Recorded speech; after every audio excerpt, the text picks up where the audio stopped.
Luca was against going with any of the big greedy self-publishing companies.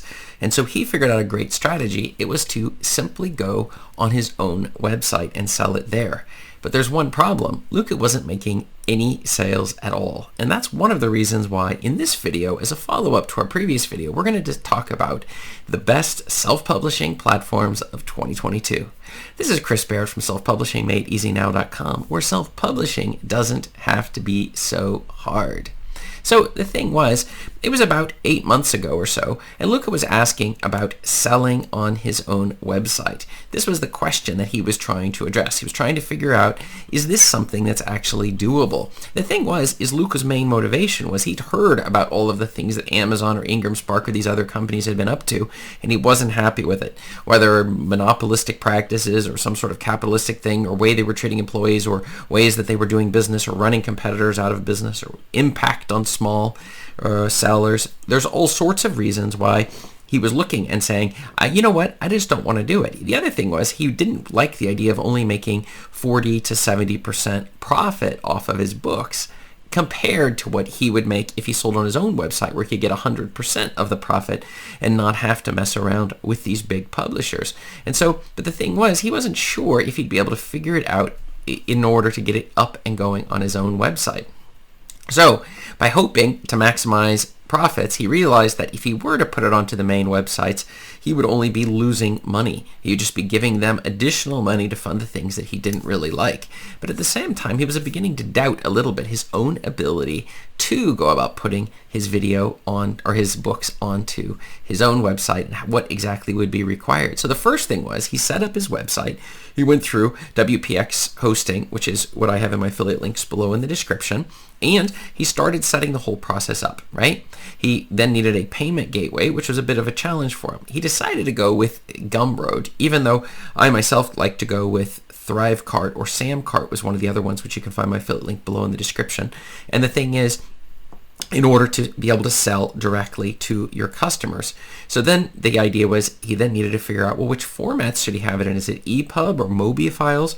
Or maybe it was going to be in PDFs or document or Word or something like that. And so it became a very confusing process for him. Well, in the end, he actually did manage to get his book posted on his website, but he wasn't making any sales. And this was a huge problem. And it was at this point where he was Googling, and he came across one of my blogs, and he downloaded my free self-publishing secrets checklist, which you can grab below in the description, absolutely free. And he was working through the checklist, and this helped him realize suddenly, wait a second, I may have made a mistake. Because the thing is, as he was reading on one of the emails he was getting from me, it's not about the percent in the royalties that you're making that really matters. In fact, the thing that matters most is the total profit you're making. So sometimes people they go to the ads, and they'll be running ads against their books or other things against their books, and they'll be so focused on that they're making as high of a royalties as possible. But in reality, it's better to raise our prices, especially on the paperback books, and when we're getting so and so many sales, and decrease the number of sales and increase the amount of money we're making off of the books.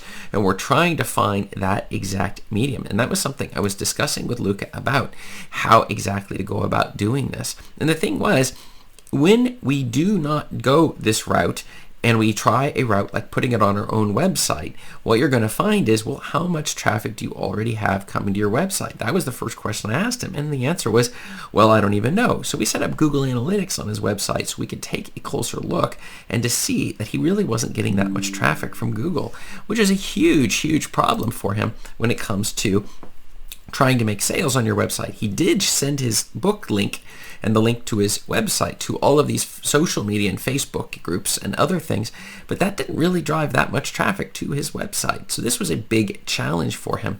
And that was one of the reasons why I commented that, look, this isn't just about selling your book. It's about keeping your motivation nice and high.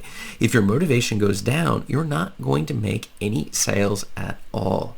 And this was something that, from Luca's perspective, he hadn't really considered. He just thought, look, if I put it on my own website or if I put it on a different website, what difference does it make? It'll still make the same number of sales. And what he wasn't really thinking is about there are two main things you need to think about when you're selling your books. One of them is traffic, And the other key concept is conversions. And so the thing is that between the two of these, traffic and conversion. So traffic would be how many people are even seeing the sales page to your website. So there's your first one. And if not many people are coming there, you have a problem. Whereas some place like Amazon, they have tons of people coming there every single day with the exact intent of buying books in order to meet whatever need they have. And so I pointed out to Luca that, look, where are your customers? Are they also equally concerned about Amazon? If they are, then you would expect them to be coming to your website and buying your book, but they aren't. And that's one of the reasons why when you're choosing the right platform in 2022, you're going to want to choose the ones where you have the maximum amount of traffic. And then the second issue is the conversions issue. And that would be the sales page itself is specifically engineered to increase the sales that are coming through. And the person on Amazon already has their credit card out and they're ready to make a purchase on your book because they just have to click one button. They trust Amazon, and so we're overcoming a lot of barriers. They also can ask for their money back, just like anybody who takes any of my courses always can ask for money back. We have a money back guarantee 30 days. And so when you're learning how to format or doing content marketing or these other things that you're able to buy without any threat or risk assumed. So it's a zero risk environment. And that is something that I find is very powerful that Amazon has. They've built that trust with their customer base. You know that if you make a purchase, you're going to get what was promised, and then that transaction will be complete. And so they're great on the conversions front. So if you're going to beat Amazon, you need to have equally the same amount of traffic of your ideal customer. Then we need to have your sales page flawlessly converting in the way that Amazon's does. And we need to be able to track the entire thing. And this is a huge problem. And that's one of the reasons I told Luca the best strategy for you is to go with the top platforms for 2022, which are Amazon, Ingram Spark, which I really like for the paperbacks. But since you pay the same amount for the review of the paperbacks and the ebooks, I also put them over there. And then Draft to Digital to get it in even more distribution channels as we're pushing it out. Now, in the old days, I told you all to go for Smashwords, but Smashwords has been purchased up by Draft to Digital. So I would go with Draft to Digital. Publish Drive's another one that I do sort of like, except they make you pay a monthly fee in order to actually hold your books on their site, whereas these other sites do not require that. Ingram Spark requires you get an ISBN code, but Amazon does not. But then Ingram Spark makes more sales, so it's definitely worth your time to get your paperback books at a minimum onto Ingram Spark. Even if it costs you $50 or $100 to do it, it's worth the cost, okay? And that was what I was commenting to Luca.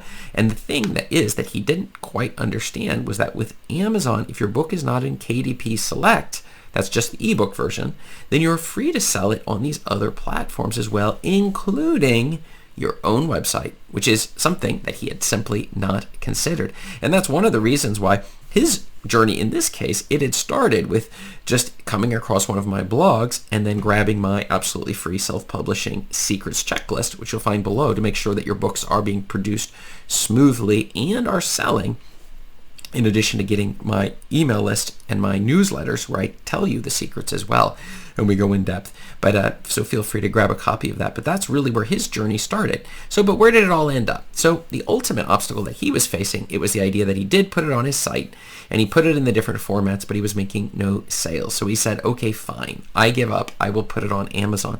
I understand, and I commented, look, I understand we don't like Amazon, or we don't like this company, or we don't like that company. But look, if your readers do, who are we to argue with our readers? And once you're making millions of sales, then take it off that platform. It's just like a lot of musicians who don't want to put their music on Apple Music, or maybe I don't want to put it on Spotify because they're not paying me enough royalties. But look, the only people who can really get away with this sort of thing are the top artists. So become an absolute bestseller in the books, then you're free to go move to your own site. In addition, you can keep it on your own site. And if you see that you're making so many sales on that, then you're free, of course, to stop selling on Amazon. But why would you want to do that? Why would I want to cut back thousands of dollars a month that's coming through Amazon if I can't compete on my own site? Is this really going to hurt Amazon? Am I really making a message to somebody? And after all, my target readers were in fact on Amazon. So why in the world would I want to screw up that beautiful process we had? So in the end, Luca, he ended up seeing sales coming through his Amazon link. In addition, he had links to his website in his book, which was then then driving traffic to his website where they were able to get on his email list. And then he was able to give them the flexibility. Hey, I do sell on Amazon, but look, you can buy them on my website, which caused a small uptick in the sales on his own personal website. So by selling on both. So we're shooting at the top platforms of 2022, and at the same time for his self-publishing journey, he's able to sell on his own website. If he feels that that money is enough coming through his own website, then shut down the other ones. I just don't know why you would do that unless you believe it is absolutely unethical to sell books to readers who would get more value out of it on the places where your readers are. And in reality, I'm not completely convinced that we're going to make that much of a difference anyways. Why not use the money and then you can give it to a cause that fights against whatever it is that you don't like, that, I don't know, Google Books or iBooks or Amazon or any of these companies. I don't know which ones you don't like, but any of these companies you want to punish, then give it to a cause that actually will fight for whatever rights it is to push these companies to do the things you like. But use the money that you're earning from them. Wouldn't that be even a better way to get revenge if you really need to do this? But why would you want to punish yourself by saying, I'm not going to put my books where my customers are and where the money will come in, where I can then use the money to invest and pay for activist causes against some of the practices these companies are doing? And that was a major transformation that he experienced. Well, the thing is that when deciding these platforms, as I was talking about, there's a lot of things to consider. And a few other things that you'll find is that when you're looking for the best self-publishing companies in 2022, you're going to want to check out my previous video on this one, and you'll find it right up here above. Thanks, and see you there.